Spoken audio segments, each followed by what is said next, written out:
वृंदावन कान्हा की नगरी में अक्षय तृतीया पर्व पर आस्था का सैलाब उमड़ पड़ा। भीषण गर्मी के बावजूद श्रद्धालुओं का अपार जनसमूह ठाकुर जी की एक झलक निहारने को वृंदावन पहुंचा। पुलिस प्रशासन द्वारा श्रद्धालुओं की सुविधार्थ खास इंतजाम किए गए थे। धार्मिक नगरी में अक्षय तृतीया पर्व पर प्राचीन सप्त देवालयों समेत मंदिर देवालयों में ठाकुर जी को गर्मी में शीतलता प्रदान करने के उद्देश्य से चंदन का लेपन किया गया। प्रसिद्ध ठाकुर बांके बिहारी मंदिर में वैशाख शुक्ल पक्ष की तृतीया तिथि पर ठाकुर बांके बिहारी लाल जू के वर्ष में केवल एक बार चरण दर्शन व सर्वांग दर्शन भक्तों को सुलभ हुए, जिसकी एक झलक पाने को भक्तों का अपार जनसमूह उमड़ पड़ा। ठाकुर जी को केसर युक्त मलयागिरी के चंदन का लड्डू चरणों में अर्पित किया गया। सत्तू बेसन के लड्डू शीतल पे पदार्थ निवेदित किए गए।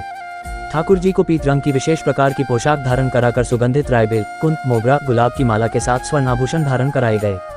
पुलिस प्रशासन द्वारा सुरक्षा के खास इंतजाम किए गए थे। श्रद्धालुओं की भारी भीड़ को देखते हुए शहर को 3 जोन व 7 सेक्टर में विभाजित कर प्रत्येक जोन का प्रभारी अपर पुलिस अधीक्षक स्तर के अधिकारी को बनाया गया था। इसके अलावा बड़ी संख्या में पुलिसकर्मी तैनात किए गए थे।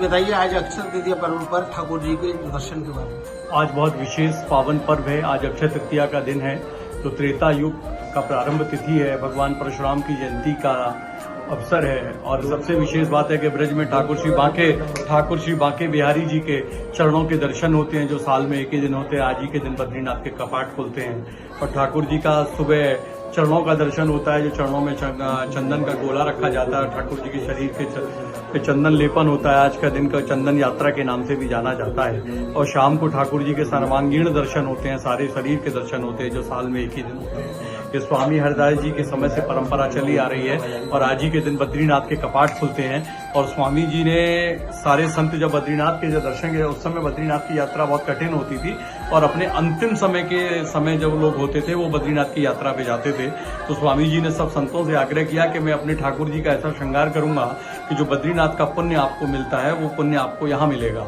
तो वो दर्शन का जो पुण्य लाभ है वो आपको बिहारी जी के दर्शन का मिलेगा। तो बिहारी जी के ऐसे सुंदर चरणों के दर्शन और सर्वांगीण दर्शन स्वामी हरदास जी ने कराए। उसी समय से ये परंपरा चली आ रही है और स्वामी जी बिहारी जी के दिन आज के दिन ठाकुर जी पाजेब पहनते हैं। जिन कन्याओं के विवाह में देरी हो रही है या कुछ विलम्ब हो रहा है, यदि वो कन्या ठाकुर जी के चरणों में पाजेब अर्पित करती है तो ऐसा जनश्रुति है कि उसका विवाह तुरंत होने का योग हो जाता है। और आज का जो दिन है वो बहुत विशेष है क्योंकि आज सूर्य और चंद्रमा अपनी उच्च राशि वृषभ राशि में रहते हैं, तो आज के दिन का जो पुण्य है या जो भी कार्य किया जाता है उसका कई गुना फल मिलता है। तो इसीलिए इसको अक्षय तृतीया कहा जाता है। पांडवों को आज ही के दिन अक्षय पात्र प्राप्त हुआ था और कई ऐसे सारे घटनाएं हैं जो इस अक्षय तृतीया के दिन हुई, तो इसलिए इस तिथि का विशेष महत्व है। पर ब्रजमंडल में इसलिए विशेष महत्व है क्योंकि ठाकुर श्री बांके बिहारी जी के चरणों के और सर्वांगीण दर्शन साल में एक ही दिन होते हैं।